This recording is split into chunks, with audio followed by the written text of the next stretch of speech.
kita tahu bahwa Trump saat ini memberlakukan tarif resiprokal untuk Indonesia, salah satunya Pak sebesar 32%. Saat pengumuman itu seperti apa Pak respon dari para pelaku usaha? Iya, pada saat pengumuman itu yang pertama dunia usaha ya, termasuk industri pengalengan ikan, itu sangat khawatir gitu.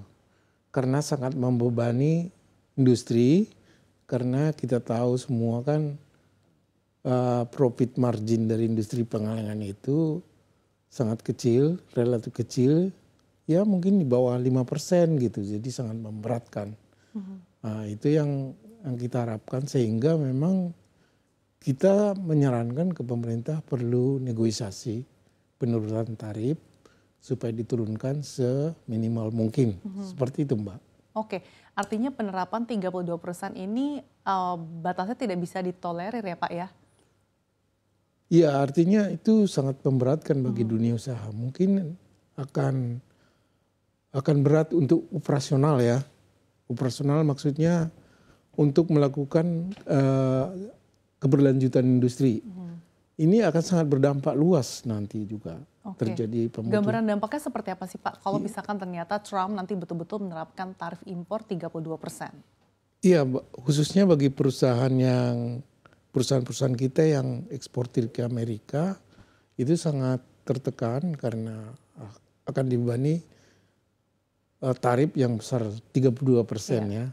Tetapi sangat pada rantai industrinya sendiri akan sangat berdampak pada tenaga kerja dan nelayan sendiri selaku industri penangkapan di hulunya. Oke, dan saat ini kan sebetulnya Trump melakukan penangguhan Pak terhadap pengimplementasian tarif ini. Lalu apa saja yang dilakukan oleh para pelaku usaha selain menanti pemerintah untuk melakukan negosiasi atau mungkin ada strategi lain Pak? Mungkin akan ada peningkatan ekspor atau seperti apa? Ya memang kalau upaya peningkatan ekspor itu menjadi cita-cita semua perusahaan ya, dunia usaha. Jadi tapi bagi perusahaan mungkin secara internal akan dilakukan efisiensi internal ya, dan pengembangan bisnis, termasuk peningkatan kualitas produk, sehingga nanti akan bisa mungkin menjadi tantangan untuk mengembangkan ke diversifikasi ke pasar-pasar baru selain Amerika seperti itu. Oke. Nah, tapi Pak, efisiensi apa sih Pak yang saat ini dilakukan oleh para pelaku usaha untuk bisa bertahan, Pak?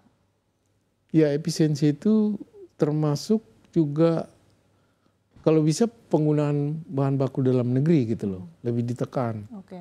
Karena diharapkan industri pengalengan sejarahnya itu menggunakan bahan baku lokal gitu, karena lebih relatif murah dan lebih fresh gitu.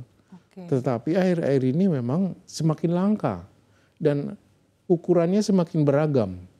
Kadang-kadang kan tidak sesuai dengan standar mutu, sehingga sebagian kita harus impor. Oh gitu Pak. Misalnya seperti lemuru, malah makrel itu udah 100% harus impor gitu. Padahal peluang pasar ekspornya itu sangat terbuka di pasar global gitu. Oke, jadi ada beberapa komponen yang ternyata jadinya malah impor ya Pak ya? Iya.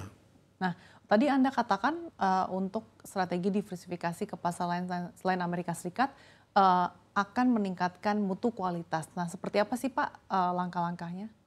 Iya, fokus utama saya pikir setiap negara kan mereka mempunyai persyaratan. Yang pertama itu produk yang mereka terima, yang beli aman dikonsumsi manusia. Jadi aspek food safety dalam negeri kita ada istilah sistem jaminan mutu, itu harus benar-benar diyakinkan. Jadi quality asuransi itu sangat penting, sehingga harus disertifikasi, harus dilakukan sertifikasi HACCP, Hazard Critical Control Point, yang diberikan oleh pemerintah bagi pelaku usaha, industri maupun eksportir gitu, seperti itu. Oke, mungkin sebelum kita beralih dan berbicara lebih lanjut terkait dengan negara-negara potensial yang akan dilakukan untuk diversifikasi pasar, tapi kalau untuk ekspor ke Amerika Serikat sendiri Pak, sebetulnya preferensi konsumen di sana seperti apa sih Pak dari segi permintaan?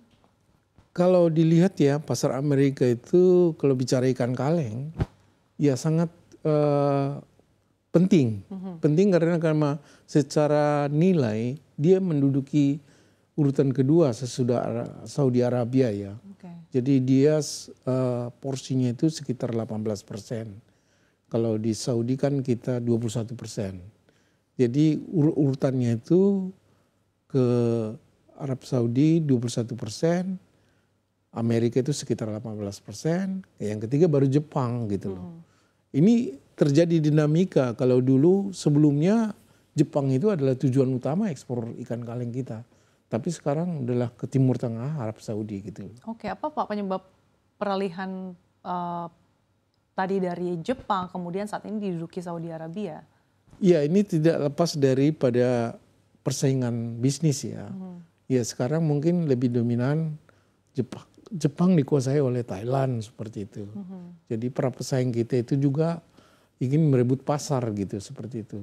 Oke, jadi pangsa ekspor ke Amerika Serikat cukup besar ya Pak, 18%. Iya. Nah kalau misalkan ada strategi untuk melakukan diversifikasi untuk mencari kira-kira 18% ini bisa dibagi-bagi ke negara mana saja nih Pak? Kira-kira negara mana saja yang sedang dijajaki Pak?